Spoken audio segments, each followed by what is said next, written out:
परमात्मा की कृपा का सुसंयोग है। जागी रही भावना जैसी, प्रभु मूरत देखी तन तैसी। पूर्व वक्ताओं ने, मैंने रिपीट नहीं करूंगा।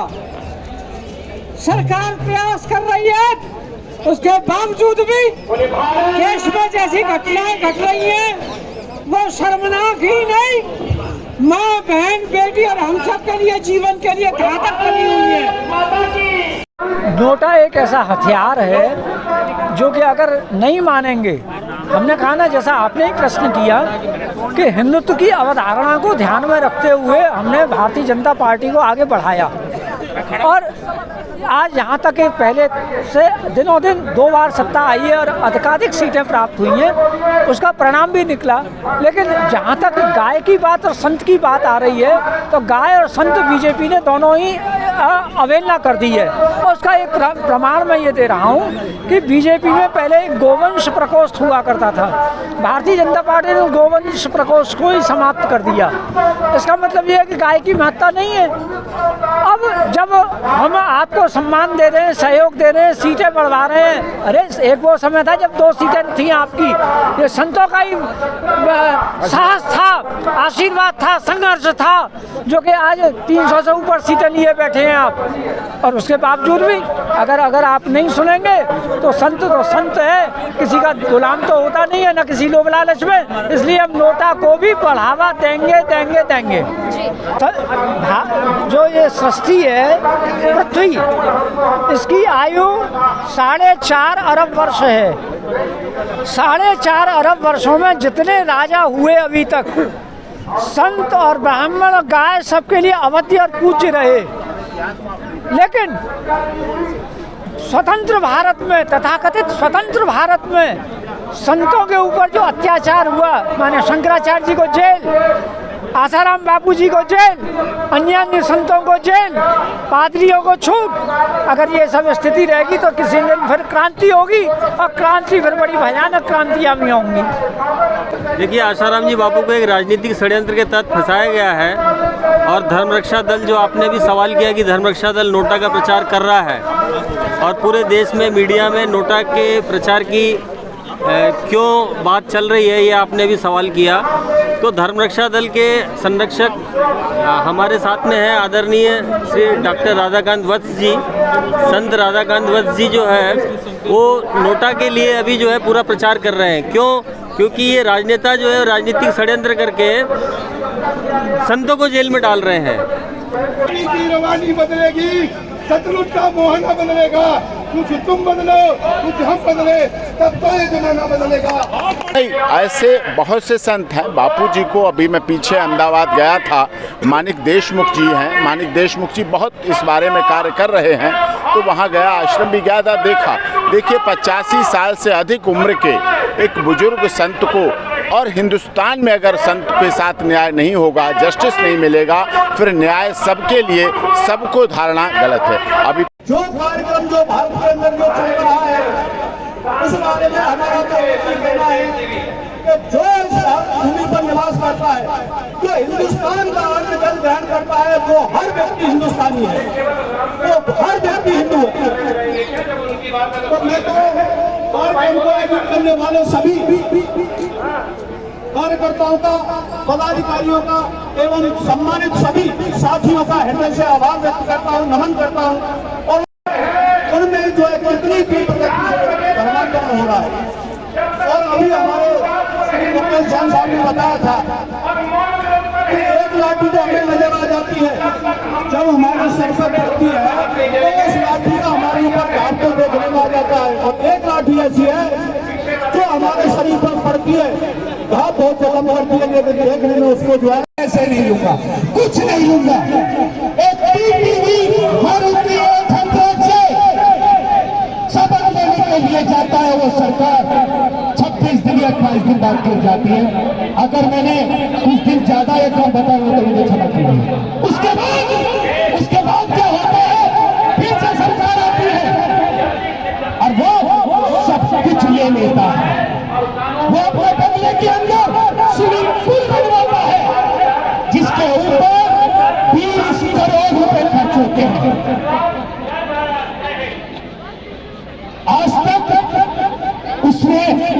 सनातनियों पे, हमारे धर्म के ऊपर कुछ कहा नहीं कहा। और आज इस मंच से मैं हमेशा केजरीवाल साहब से बोलता और चुनौती देता हूं कि वो मेरी चुनौती को स्वीकार करें और मुझे बताए कि वो दिल्ली की जनता को किस प्रकार से 200 यूनिट फ्री दे रहे हैं। बताए वो मुझे किस प्रकार से 200 यूनिट फ्री देते हैं। आप सभी यहाँ पर आए हैं और केजरीवाल साहब, देखिए, ये अखिल भारतीय हिंदू महासभा द्वारा जंतर मंतर पर जो राष्ट्रव्यापी आंदोलन है उसके संबंध में ज्ञापन दिया जाएगा, और जिसमें जनसंख्या नियंत्रण भी है, सामान्य नागरिक संहिता कानून का भी है, भारत के संविधान से धर्मनिरपेक्ष के स्थान पर पंथ निरपेक्ष शब्द को पुनः शामिल करने, समलैंगिकता और लिव इन रिलेशनशिप कानून, जिस जो लिव इन का कानून था इसके दुष्परिणाम आप देख रहे हैं, और इन दुष्परिणामों की वजह से श्रद्धा जैसे और जिसे कितनी हजारों इस तरह के काम चल रहे हैं, गलत चल रहे हैं लिव इन के आधार पर। इसलिए लिव इन का कानून ख़त्म होना चाहिए, समलैंगिकता का ख़त्म हो चाहिए, मंदिरों को सरकार के नियंत्रण से मुक्ति कर प्राप्त धनराशि का हो, गाय को राष्ट्रीय गाय गंगा गीता और इसकी महत्वता को बढ़ाना चाहिए। और मेन चीज़ क्या है, संतों के साथ किस तरह से संतों के साथ इस देश में हो रहा है, और संतों के साथ इस देश में ऐसा होना गलत है। और आप लोगों ने देखा, मैंने सभी संतों के, मैं नाम नहीं लेना चाहता हूँ, कोई भी संत रहे हों, चाहे किसी तरह से बापू जी का किसी तरह का कोई मामला हो रहा हो, मैंने सदैव संतों के लिए लड़ाई लड़ी है। वो चाहे कानूनी लड़ाई रही हो, चाहे सामाजिक लड़ाई रही हो, चाहे राजनीतिक लड़ाई रही हो, किसी तरह की लड़ाई है, मैंने वो सारी लड़ाइयाँ लड़ी हैं। और आपसे वायदा नहीं, वचन देता हूँ कि जब भी कहीं आगे भी कभी जीवन में ज़रूरत पड़ेगी तो हम उस लड़ाई को आगे लड़ने में लड़ेंगे। पीछे मैं गंगा गाय गीता महोत्सव कुरुक्षेत्र में चल रहा था, वहाँ गया, वहाँ भी मैंने इस बात कही, अगर इस देश के गांव और इस देश का भविष्य निश्चित है तो गांव गंगा गीता और इसका ध्यान रखना पड़ेगा, गंगा को सुरक्षित करना पड़ेगा, हिंदुत्व की लव जिहाद को ख़त्म करना पड़ेगा। लव जिहाद के विरुद्ध जैसे उत्तर प्रदेश सरकार ने बनाया है कानून, इस तरह से हमने लिखे हैं। राजेंद्र गहलोत जी हैं जो कि जो सांसद हैं राजस्थान से, उनकी तरफ से हम उसमें दाखिल करेंगे और संसद में पेश करेंगे। चाहते हैं तो सबको न्याय भी मिलना चाहिए, सबके साथ न्याय भी हो, संतों के साथ भी न्याय होना चाहिए।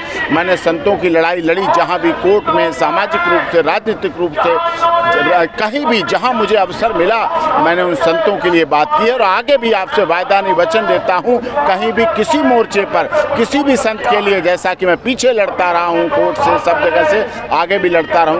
देखिए, आज का जो यह कार्यक्रम है अखिल भारत हिंदू महासभा और अन्य हिंदूवादी संगठनों के साथ मिलकर के, उसका उद्देश्य है कि धर्म रक्षा, गौ रक्षा और राष्ट्र रक्षा। हम देख रहे हैं कि अल्पसंख्यक को उत्कृत करने के लिए आज़ादी के बाद से लेकर आज तक हिंदुओं को प्रताड़ित किया जाता है। इस देश में कानून न्याय संविधान नहीं मिलता चल रहा है। जो लोग कानून पर हाथ रखकर शपथ ले रहे हैं वो चोर हैं। जितने भी न्यायाधीश हैं ये कानून पर हाथ रखकर शपथ ले रहे हैं, किंतु कानून को मानते नहीं हैं, संविधान को मानते नहीं हैं, क्योंकि इनकी नियुक्ति इंग्लैंड की महारानी, इंग्लैंड का सम्राट कर रहा है। जितने भी न्यायाधीश हैं ये आप आसाराम बापू को नहीं छोड़ेंगे, दारा सिंह को नहीं छोड़ेंगे, जबकि हिंदुस्तान का कानून कहता है कि किसी भी व्यक्ति को 14 साल से अधिक जेल नहीं रख सकते। और लड़की के मामले में लड़की का मेडिकल परीक्षण किया जाएगा, उसके अंदर जो गया है उसका मिलान पुरुष से किया जाएगा, DNA से किया जाएगा। किंतु ये न्यायाधीश सुप्रीम कोर्ट के हो, हाई कोर्ट के हो, ये तो उन लोगों को जमानत देते हैं जो प्रधानमंत्री नरेंद्र मोदी को मारने के लिए चले हैं। लेकर ये कहना चाहते हो कि जब भारत के नागरिक भारत के अंदर रह रहे, सबको एक तो समान अधिकार देना चाहिए। ये जो समलैंगिकता जो फैला रखी है इसको खत्म करना चाहिए। लिव इन रिलेशन क्या है? लिव इन रिलेशन बिल्कुल खत्म होना चाहिए। हिंदू संगठनों इसके बिल्कुल हिंदू संगठनों को देखिए, ये कितनी लड़कियों की हत्याएं हो रही हैं। श्रद्धा का विश्वास 35 टुकड़ों में बांट दिया गया है। क्या था ये? लिव इन रिलेशन था।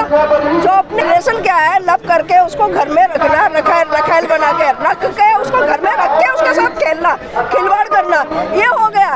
ये गंद मच रहा है। ये भारत के अंदर गंदगी, ये गंदगी साफ होनी चाहिए, क्योंकि भारत की न्यायपालिका लिव इन रिलेशन को मान्यता देती है। आतंकवाद के लिए जो रात के 2 बजे न्यायपालिका खुल जाती डरती है। और एक हिंदू प्रताड़ित हो रहे थे, हिंदू संत सुरक्षा मिशन, संतों के साथ इस तरह से बर्बरता होती है, पालघर में संतों की हत्या क्यों नहीं आज तक? क्यों पैरोल देने से क्यों डरती है? क्योंकि सरकार भी कहीं ना कहीं डरती है, सरकार को डर लगता है। आज सभी हिंदू संगठन यहाँ पर दिल्ली के जो प्रमुख हिंदू संगठन है वो सम्मिलित हुए, 4-5 पॉलिटिकल पार्टीज सम्मिलित हुई।